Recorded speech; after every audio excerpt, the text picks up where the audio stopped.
এক সময় বাংলার গ্রামের প্রায় প্রতিটি গৃহস্থ বাড়িতে শোভা বর্ধন করত উড়ন গাইন।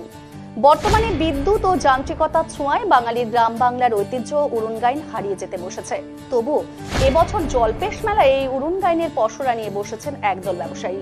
এই উড়ন গাইনের পসরা সাজিয়ে বসা ব্যবসায়ীরা জানিয়েছেন, দিনকে দিন চাহিদা কমে যাচ্ছে এর।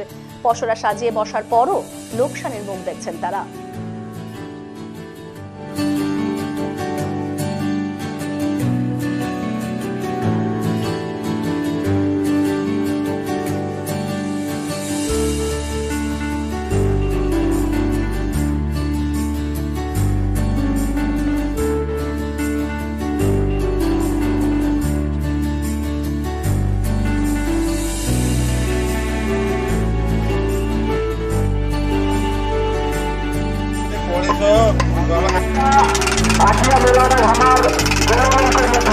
এই জলপেশ মেলায় আপনাদের এই যে ব্যবসা সামগাইন চাহিদা কিরকম?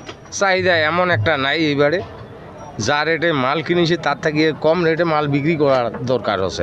এই জলপেশ মেলায় আপনাদের এই যে ব্যবসা সামগাইন চাহিদা কিরকম? চাহিদা এমন একটা নাই, এইবারে যা রেটে মাল কিনেছি তার থেকে কম রেটে মাল বিক্রি করার দরকার আছে। তা না হলে তো সম্পূর্ণ মাল যদি ঘুরে যায় তারপর তো আমাদের এমনিতেও লস, তারপরে আবার বেশি লস আসবে। কয় পিস মাল নিয়ে আসছেন?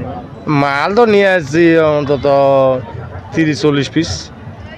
এখন কি পর্যায়ে, মানে 7 দিন তো পার হয়ে গেল মেলা, মানে 10 দিন পার হয়ে যাচ্ছে আজকে।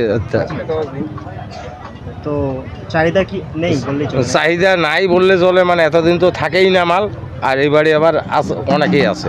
সরকারি সময় থেকে তো 2 দিন আরো বাড়ানো হইলো। 2 দিন বাড়া হতে বাড়ালে তো কি হল, বাড়াই কোনো লাভ হয় না। তাতে